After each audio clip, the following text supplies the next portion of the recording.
Bueno, vamos a iniciar el debate acá en Vía Pública, pero antes vamos a ver una nota que dice relación precisamente sobre el tema que vamos a discutir acá esta noche. No es el mismo hombre que entró a la cárcel, sabe que la droga lo llevó a hacer mucho daño y tiene miedo de lo que va a pasar en la calle. Esas son las impresiones de una profesora de la cárcel de alta seguridad respecto de Claudio Espiniak, su alumno durante los últimos 8 años. Este es el lado íntimo de un hombre que está a pocos días de recuperar su libertad. Rodrigo Pizarro y Daniel Silva con la nota. El año 2003, Claudio Espiniak conoció los pasillos de lo que iba a ser su casa durante los próximos 10 años. El abuso sexual contra menores, promoción de la prostitución y producción de material pornográfico infantil fueron los delitos que lo dejaron tras las rejas.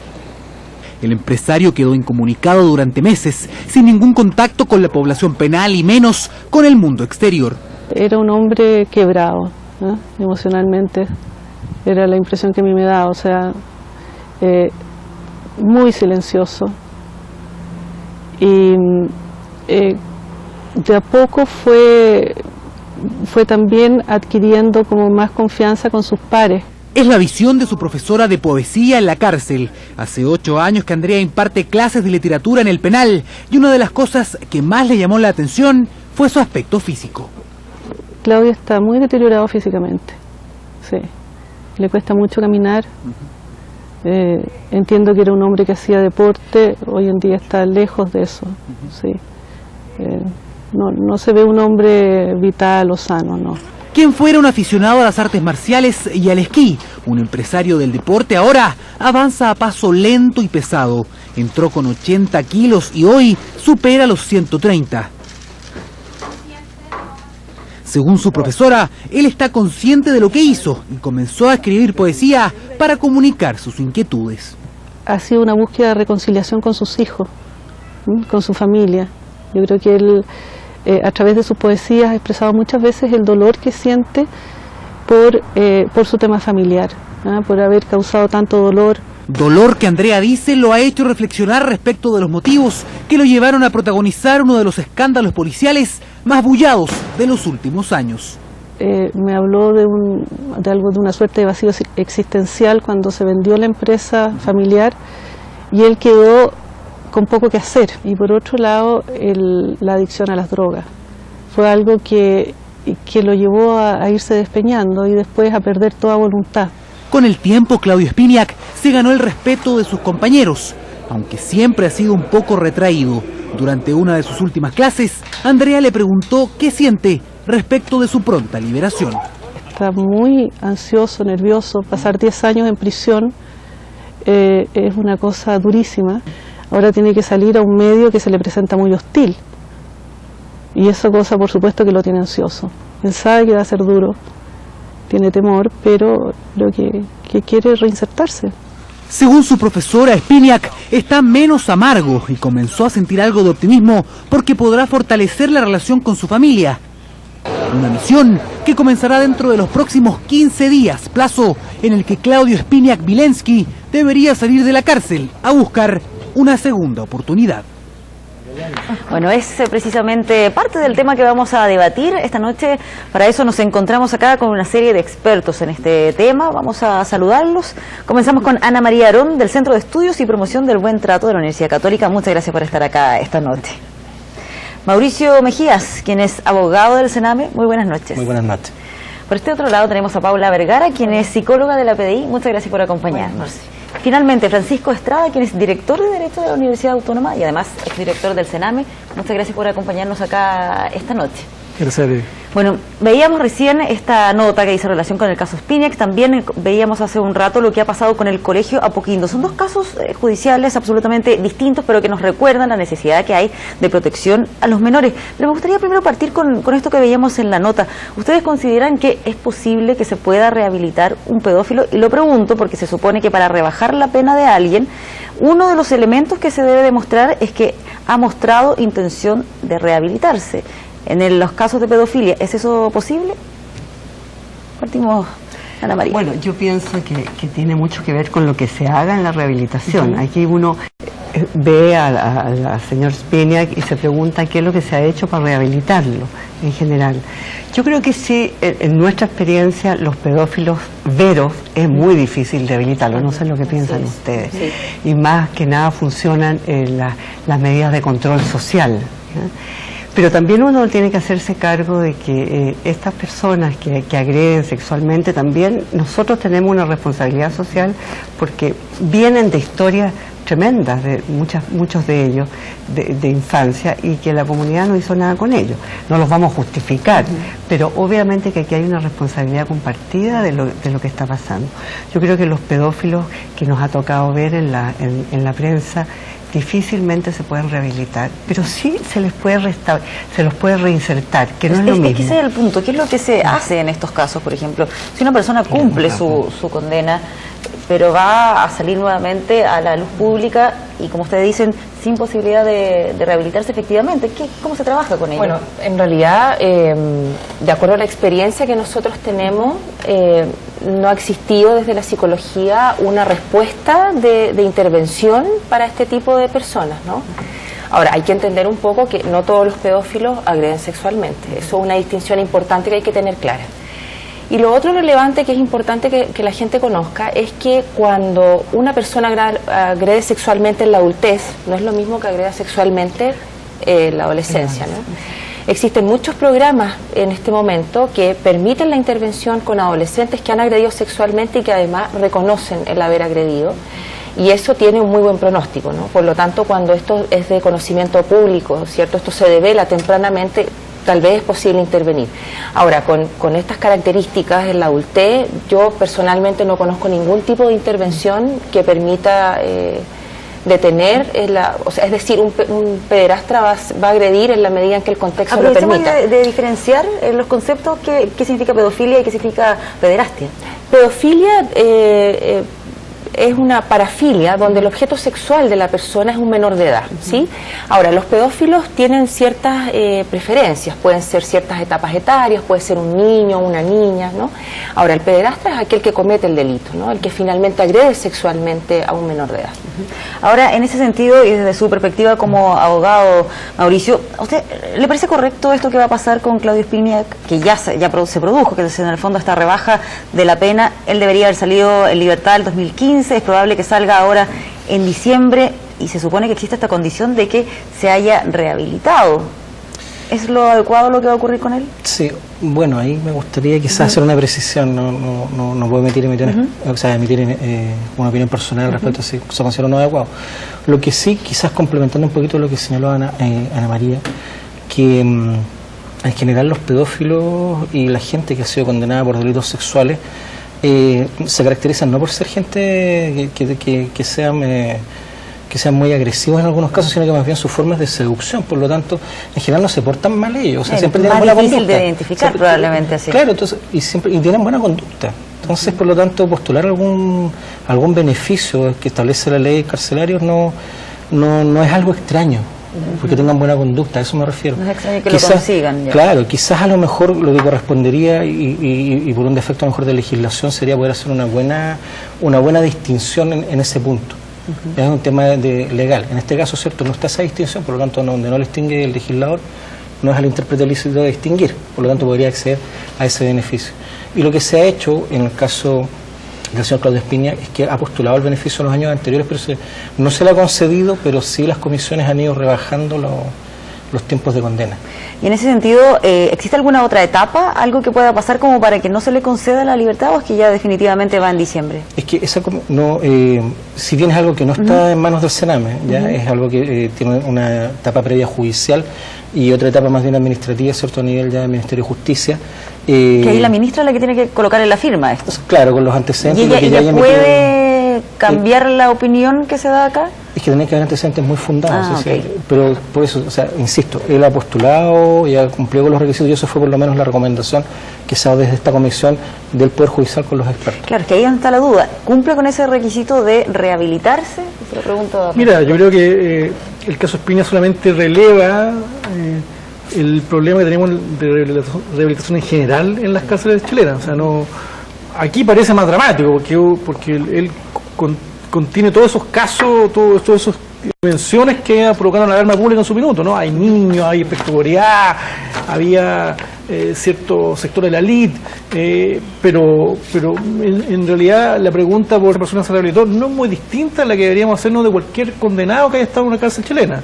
¿Cómo sabemos si se rehabilitó? Y la realidad, la respuesta, la pregunta que tú haces es una pregunta socialmente muy interesante, pero para la cual carecemos de respuestas serias. Es decir, no hemos ido, ninguno que está aquí, a ningún seminario, ni que Gendarmería no haya informado al país la nueva política de reinserción, la evidencia, la base, los estudios que señalan cómo ellos están avanzando. No existe eso. Lo que vamos cada cierto tiempo es un seminario en los cuales nos cuentan 3, 4, 20 casos de personas que se han rehabilitado, que están trabajando, hay algún reportaje que los muestra y son casos anecdóticos, pero una cosa es la anécdota, que es estadísticamente insignificante, y otra cosa es la política pública, y en ese sentido carecemos de una política seria de reinserción, que significa recursos. Claro, pero ahí una cosa puede ser el cómo identificar si una persona está o no rehabilitada, pero en el caso de la pedofilia, al parecer, eso es prácticamente imposible. Claro, es mucho más difícil todavía, como decían ellas, ¿no? Los pocos casos que en otros países dan resultados significan una inversión de recursos humanos y materiales muy grande. Eso aquí no tenemos nada, o sea, por lo tanto, no hay cómo justificar seriamente que haya aquí un proceso de reinserción. Y en ese sentido, quizás poner más el énfasis en lo que es la prevención, la educación, o sea, porque aquí tenemos el foco puesto en estos agresores, pero la gracia sería poder tener sistemas de educación, sistemas de prevención que disminuyeran esa incidencia, no solamente de proteger a los niños, sino que además también se ha distorsionado un poco, no sé lo que les parece a ustedes, pero esta sensación de que si ponemos cámaras en los colegios, en las casas y en todas partes, entonces vamos a tener a los niños protegidos. Es un sistema realmente de una observación y que te lleva un poquito a la paranoia, ¿no? Claro, pero que a lo mejor se puede entender un poco cuando vemos casos como este del colegio Apoquindo. Se supone que los padres confían en el colegio, mandan a sus hijos a esos lugares teniendo plena confianza que no les va a pasar nada. Entonces se puede entender un poquito ahí la paranoia que tienen algunos. O sea, si uno tiene hijos o si uno tiene nietos, la entiende absolutamente. Pero de nuevo lo que planteabas tú, desde el punto de vista de las políticas públicas, ¿qué es lo que tendríamos que hacer? Por ejemplo, esto que está pasando, y es tremendo escuchar en la prensa que el caso Spinac o el caso Apoquindo, pero por otro lado, si nosotros pensamos, hace 20 años estos casos no existían. ¿Ya? O sea, se está rompiendo esta ley del silencio y se está haciendo pensar que es posible que pasen estas cosas. Pero también, ¿cómo poder instalar en los colegios políticas de buen trato? O sea, que haya realmente una prevención que no tenga que ver con que los niños aprendan a defenderse, sino que sea realmente una comunidad en que... ¿Pero qué es lo que falla, por ejemplo, en casos como el del colegio Apoquindo y de tantos colegios jardines que hemos visto? Yo pienso, no sé, no conozco el caso en particular, pero conozco otros casos en que lo que tú tienes que cambiar son las formas de relacionarse con los niños, las formas de relacionarse con los profesores, de tal manera que los niños tengan acceso, por ejemplo, a conversar con sus profesores, que lo puedan decir. En general, cuando tienes colegios muy estrictos, muy disciplinados, curiosamente pasa mucho en los colegios más disciplinados que funcionan más, quizás es muy extremo decirlo, pero totalitariamente, ¿no? O sea, todos se portan bien, todos cumplen la norma, pero no hay como este vínculo, esta capacidad de comunicarse que le permita a los niños decir las cosas que les están molestando. Ahora, eso por supuesto que es mucho más complicado, o sea, es mucho más fácil dirigir un colegio donde todos los niños obedecen y que todos, o sea, tener niños con opinión es lo mismo que en la casa, ¿no? Es harto más complicado. Mira, yo creo que hay dos tipos de sistemas normativos que han fallado fuertemente. Uno, como dice Ana María, es la normativa interna de los colegios. Piensa tú lo que ha costado que el Ministerio de Educación logre que los colegios tengan reglamentos escolares que se hagan cargo de convivencia escolar y de protocolos de abuso sexual infantil. O sea, costó una enormidad. La Lidia Casa, una investigadora, ha escrito mucho sobre cómo los reglamentos escolares no contemplan lógicas de derecho. Entonces, ¿qué nos va a extrañar que unas personas hagan cosas raras si la estructura de los colegios en general en nuestro país está diseñada para que si yo quiero hago lo que quiero contigo, te sanciono, no hay lógica del niño como un sujeto de derecho, ¿no? Y el otro sistema normativo que todavía falla en el país es la Ley de Protección de Derechos del Niño. O sea, no tenemos una ley de protección, tenemos una ley de menores del año 28 todavía, Y entonces nos acordamos cada vez que hay un caso dramático, un niño que muere, que se quema, que vive, nos acordamos de la Ley de Protección Integral de Derechos del Niño. Y hoy día a mí me pareció una cosa espantosa. Hoy día yo vi un debate en la Cámara de Diputados a propósito del informe del Sename, de los problemas de los hogares, y los parlamentarios hacían una serie de declaraciones fantásticas de protección del derecho del niño. Hace una semana discutieron la ley de presupuesto y el aumento del presupuesto del Sename fue 9%. Entonces uno dice, pero eso es una esquizofrenia. O sea, tenemos una retórica de derecho al niño, pero cuando hay que poner presupuesto, no aparece. Pero un tema de presupuesto y también de normativa, ¿qué es lo que se debería cambiar ambas ahí? Cosas, claro. Yo creo que ambas cosas. O sea, las leyes... Claro, pero en términos de normativa. Tenemos una ley de protección del derecho del niño, que tenga dimensiones de prevención, que tenga claro los roles de distintos actores públicos y privados. La sociedad civil tiene mucho que hacer en estas cuestiones también. O sea, esto no es un tema de apuntar a Senama o al Estado. Aquí, como te decía, los colegios tienen obligaciones. El sistema educativo tiene que repensarse desde la lógica del niño como sujeto de derecho. Y no como el chiquitito que tiene que estar mirando y que tener el cuello en dirección a la profesora, porque ahí está funcionando. Si tú te mueves para el lado, estás mal. ¿Qué te pasa que está...? No, o sea... La escuela como espacio educativo es más un mito que una realidad entre nosotros. Sí, bueno, complementando lo que decía Francisco, si efectivamente, más que cambiar algo, hay algo que falta, que fue precisamente la Ley de Protección Integral de Derechos, para poder hacer un sistema normativo armónico que pueda tener una coordinación de instancias y de instituciones. ¿Con qué elementos? ¿Qué debiera estar ahí presente? Necesariamente la ley de Protección de Derechos debe llevar, y como lo han dicho muchos expertos, o sea, un reconocimiento primero a derechos básicos e inherentes a los niños que están ya en la Convención, y además, cierto, un rol fuerte de protector del Estado. Y eso es y desde ahí se empieza a construir este sistema. No basta con una simple coordinación de que tal servicio, tal institución o tal ministerio se coordinará con este otro, sino con compromiso y una garantía. Eso es lo que hace falta y ahora no está. No, ¿cómo se baja? Estoy pensando en la gente que nos está escuchando. ¿Cómo bajaría eso a la práctica? O sea, ¿cómo se...? O sea, por ejemplo, ¿en qué cosas que no tenemos ahora habrían con la Ley de Protección Integral? O sea, una ley de protección integral, por ejemplo, que garantice, por ejemplo, la accesibilidad directa a atenciones de salud, por ejemplo, de población. Que eso se podría concretar, claro, eso debería ser. Y seguramente también tendría que ver con el proceso judicial, con todo lo que, porque no lo hemos tocado. Que eso es muy buen punto también, que es lo que pasa con los niños cuando pasan por todo este proceso judicial, cuando tienen que prestar declaración, donde a lo mejor ahí nos pueden ayudar. Y ahí complementar también lo que ha dicho Francisco respecto cuando habló del otro sistema. O sea, perdóname un minutito, no. Cuando hacemos todo con una mirada adultista y se nos olvida lo que decía Francisco, el tema de los niños, es cuando vienen los problemas o estos enfoques. Es decir, por ejemplo, en el caso de los colegios, cuando decía Francisco, no se les mira como sujetos de derecho y se les mira como objetos. En definitiva, eso tú debes hacer esto, tú debes hacer esto, otro no tienes derecho. O quizás frente a una misma situación de vulneración. Cuando el niño dice, o en el colegio, cómo se toma. Generalmente un niño cuando habla de una vulneración de derecho en el colegio, no le creemos. Y ahí viene el antiguo tema. Yo, por ejemplo, si voy y digo que me robaron la radio de mi auto, me toman mi denuncia, me toman la declaración y la tramitan, sin saber si a lo mejor estoy mintiendo o no. Pero si va el niño y dice que lo abusaron, porque lo vulneraron sus derechos, lo primero que piden, el niño está mintiendo, así que hay que hacer una credibilidad. Por favor. Y eso por un lado, que me parece que es terrible para los niños, pero además el proceso de indagación, que a lo mejor tú nos puedes contar un poco mejor. Que a lo mejor, ¿cómo funciona ese proceso? ¿Por qué etapas tiene que pasar ese menor? ¿Cuántas veces tiene que declarar, recordar lo que le pasó? Mira, depende, pero no son pocas veces. ¿Ya? Porque primero el niño le cuenta a alguien que él cree que le va a creer, ¿no? Un adulto significativo, alguien importante, y él piensa que esta persona va a hacer algo por él, ¿no? Pensemos en un niño que le cuenta a un papá, a una mamá, y esa mamá, ese papá le creen, ¿verdad? Lo primero que hace ese papá o esa mamá es ir a denunciar, ¿no? Va a ir a Carabineros, ¿cierto? O va a ir a la PDI. O sea, ¿denuncian? Ese es un primer punto. Porque me imagino que hemos conversado respecto de los papás que denuncian y los papás que no denuncian por temor a este proceso. Colegio. Claro, por temor a este proceso, ¿no? Luego de que tú denuncias en Fiscalía, PDI, Carabineros, Servicio Médico Legal, el niño tiene que contarle a un fiscal, ¿cierto?, algo de lo que ocurrió, ¿no? Luego pasa por los peritajes que señalabas tú de credibilidad, porque efectivamente cuando un niño cuenta esto, que le crean rápidamente es muy difícil en nuestro país, ¿no?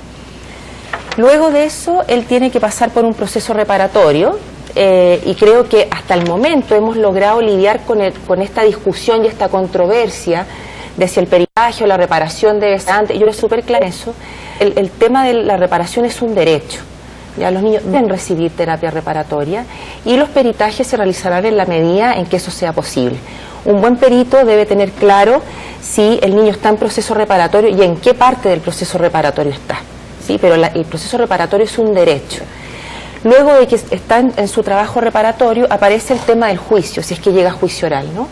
Y nuevamente el niño tiene que contar en un contexto con jueces que no conoce, tiene que volver a contar esta experiencia que es una transgresión a su privacidad, a su corporalidad. Por lo tanto, claro, pasa por varias instancias donde tiene que ir dando cuenta de lo que ocurrió en un ámbito, como decías tú, del silencio, de lo secreto, de lo privado, ¿no? Y esto pasa a ser rápidamente algo muy público, muy expuesto. Y ahí, en esa etapa del juicio, ¿cuánto pesa el peritaje que puede hacer el servicio médico legal? Lo digo porque estoy acordando del caso del ex ejecutivo del Banco Central, en que en alguno de los tantos juicios que se realizaron, fueron 3 juicios, no se consideró como una prueba válida lo del servicio médico legal. Entonces, ¿cuánto pesa? Porque ahí ya significa aún más difícil todavía probar un caso de esas características. Bueno, ahí los abogados podrían contestar mejor que yo, digamos, pero depende de cómo se estimen las pruebas, depende de cada juicio. Sí, que en materia procesal penal, en este caso los magistrados, a diferencia del proceso penal antiguo, que era más bien de prueba legal tasada, aprecian en este caso la prueba de acuerdo, ¿cierto?, a las reglas básicamente de sana crítica, es decir, de acuerdo a las reglas de la lógica, de la experiencia y los principios científicos sentados. Entonces, lo que va a determinar la validez del perito, no validez, pero lo que puede él lograr acreditar es precisamente cómo maneja su ciencia o arte y cómo lo expresa, es decir, si él tiene el conocimiento, si dentro de su disciplina está apoyado por alguna corriente mayoritaria o no, y eso es lo que toma el tribunal.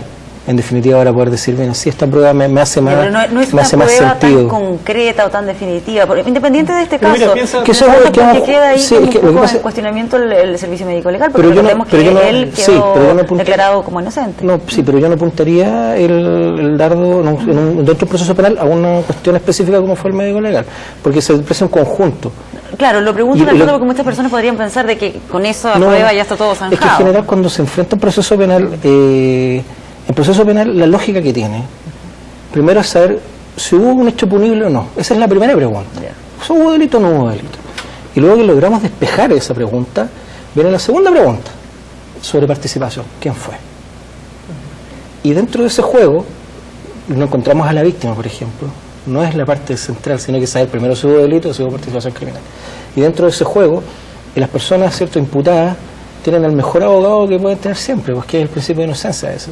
Cuando se sientan, porque uno tiene que ir en el proceso penal, básicamente el Ministerio Público o querellantes, que en el caso del Servicio Nacional de Menores, lo que se enfrenta uno es contra el principio de inocencia, lo que tiene que es quebrar ese estándar, probar más allá de todo algo razonable que realmente se cometió el hecho. Entonces ahí viene este juego de considerar varios antecedentes. Ana María, ¿quieres decir algo? No, me quedé pegada en ese caso que fue muy tremendo porque nos hace pensar también que 3 grupos de jueces hicieron 3 juicios distintos y opinaron cosas distintas. Claro, que más allá del resultado final es el proceso por el que pasan esos niños. Eso por un lado, y por otro lado uno se pregunta, aquí los que estamos aquí, que hemos trabajado en los temas de abuso sexual, sabemos que es un tema complicado. Yo personalmente trabajo en esto, harán unos 30 años, pero ejerzo hace 40. Y siempre cuento que mis 10 primeros años los tengo en mi conciencia, porque ¿cuántos casos se me habrán pasado? Porque no sabía, porque no tenía la imagen de que era posible de que alguien, un adulto, un padre, un abuelo, abusara sexualmente a un niño. Después de eso uno empieza a formarse y empieza a entender. Entonces la pregunta es, ¿puede cualquier juez juzgar este tipo de casos? A uno le quedan dudas, te fijas, no es lo mismo, que lo hemos dicho siempre, tú dabas el ejemplo, estar en un juicio por un robo, claro, que estar en un juicio con un niñito o una niñita que es víctima de abuso sexual, que pasa lo mismo con las mujeres. Piensas tú que para poder juzgar uno de esos casos tú tienes que saber una cantidad de cosas que no todos los jueces o no todos los abogados lo saben. Entonces yo siento, a mí me parece que deberíamos tener una especialización, o sea, profesionales especializados en el tema debido a las características de este tipo de situaciones. Exactamente, y en la misma línea, lo que tú planteabas, esto de que los niños tengan que... Hay, eso lo deben saber mejor que yo, un proyecto de ley de que los niños declaren una vez, entiendo que no es solo una vez, pero en una oportunidad y ya.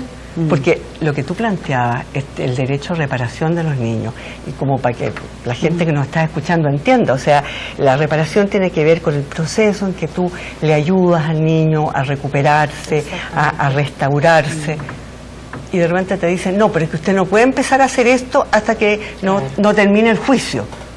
Entonces tienes un niñito, o sea, deberías teóricamente, porque la gente no lo hace, estar 1 año o 2 años o más esperando que termine el juicio antes de poder empezar con el tratamiento, por ponerlo así.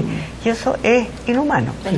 Bueno, y hay un déficit, como recuerda Ana María, hay un anteproyecto de ley preparado por la Fundación Amparo y Justicia, con un grupo académico universitario, la Universidad de Chile y otros espacios, que el gobierno ha anunciado que lo iba a enviar al Parlamento, pero terminó noviembre y no lo envió. Y yo temo que llegue diciembre y no se envíe, porque que 2 semanas de elecciones, ya vemos que los parlamentarios no van mucho al Parlamento estos días.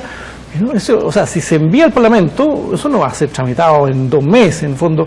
Y es un proyecto tremendamente significativo, que este gobierno le dio en su minuto un nivel de relevancia. El Ministerio del Interior se juntó, armó un seminario, yo participé en un seminario hace 1 año atrás exactamente, discutiendo cómo mejorar ese anteproyecto de ley, que es tremendamente significativo. Tenemos, como dice Ana María, niños que han pasado por los peores delitos y que más encima cuando llegan al sistema de justicia lo pasan aún peor.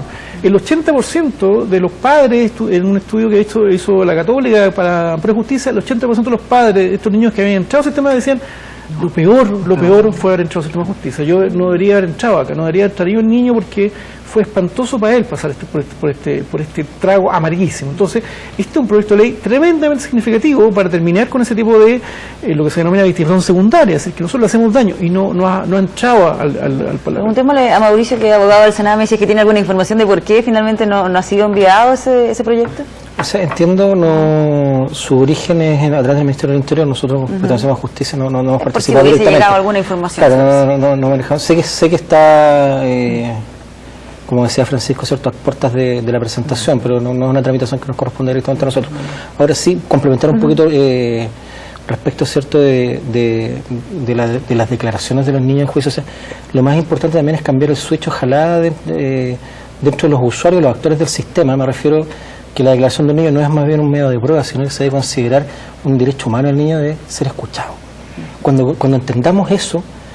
Pero sí. Cuando él quiere hablar y cuando se considera que está bien que hable. Claro, exactamente. O sea, cuando lo establece la Convención, no lo establece como un derecho cualquiera, y acá siempre miramos, no, esto es como un medio de prueba. No. El primero hay que generar todas las condiciones para que el niño pueda hablar. Y luego de eso, si el niño quiere, habla, porque es un derecho humano. Y quien recibe esa opinión del niño también debe hacerse cargo de ella, si no basta con escucharlo. Y en ese sentido también hay unos pilotos bien interesantes, un proyecto que fue piloto y un piloto bien interesante por parte del Poder Judicial, que lo que tiene que ver en materia de familias con la denominada Sala Gesell, el proyecto Sala Gesell, que se implementó en Tribunal de Familia. En partido de Melipilla, en partido de Melipilla se extendió por todo el país, me tocó a mí participar apoyando, Sename me apoyó el proyecto, lo lidera por judicial, pero Sename me apoyó el proyecto.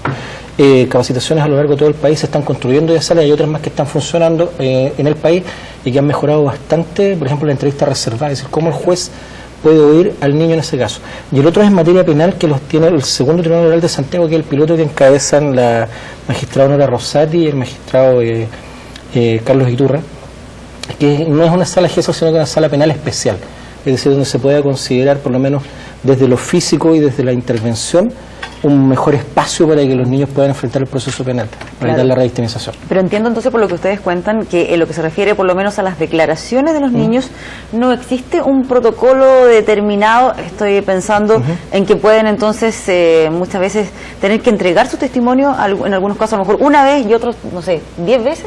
Sí, claro. No hay Sí, una sí, cosa sí, establecida sí. de cuántas veces puede ocurrir. No, acá en Chile no lo tenemos. Y además tú puedes tener dos sistemas de justicia con decisiones contradictorias. Uno el sistema penal, pero puede ir paralelo a él el sistema de justicia familiar.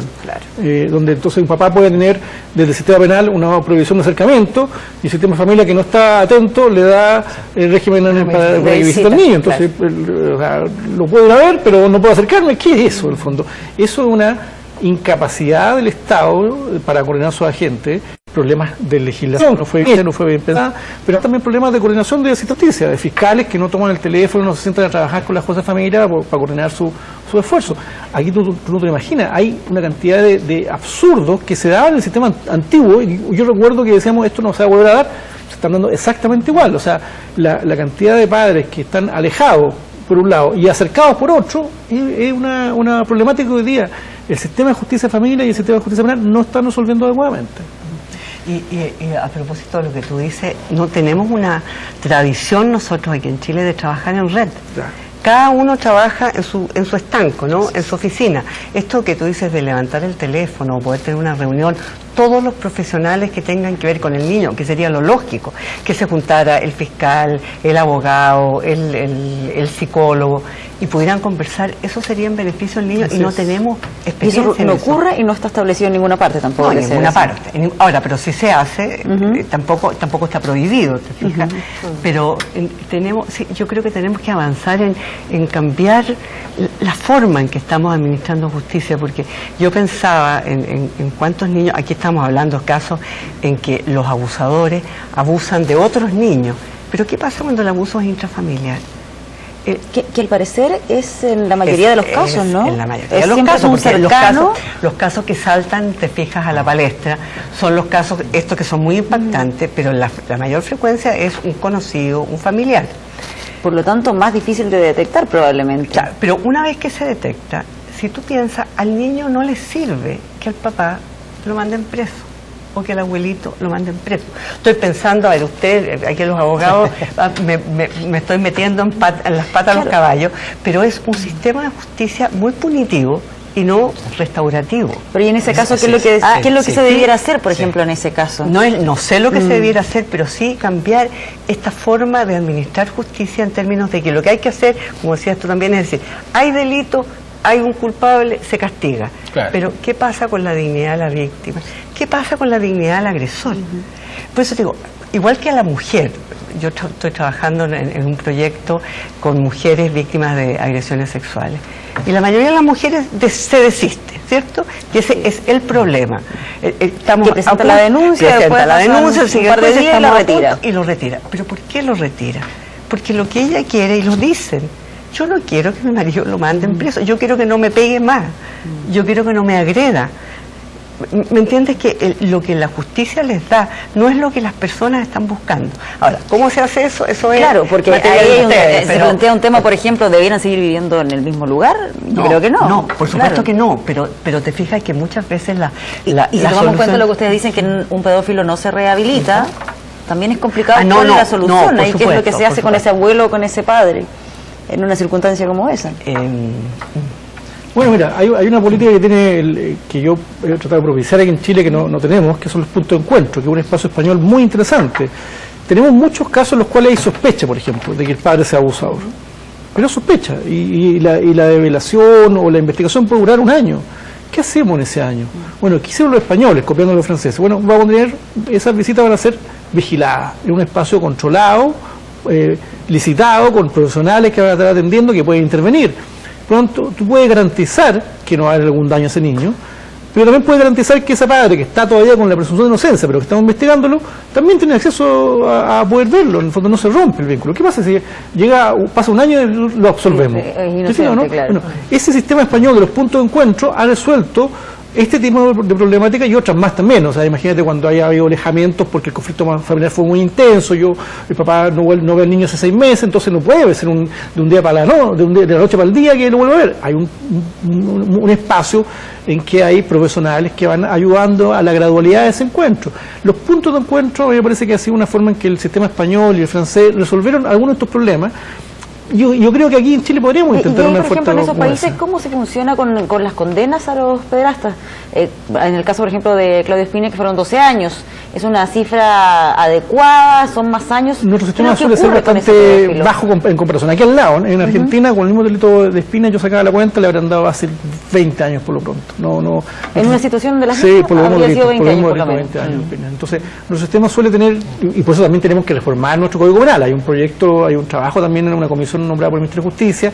Hay que reordenarlo, hay que tener nuevamente que la jerarquía no se disparen unas para otro lado, que no respondan a los delitos mediáticos, ¿no? Porque Spinac un poco eso viene, cuando llegó una alarma mediática y los parlamentarios a reformar la ley, qué sé yo, y se perdió un poco la racionalidad que es necesaria para cuando está legislando. Y en esas mismas experiencias internacionales, ¿qué es lo que pasa con ellos una vez que salen de la cárcel?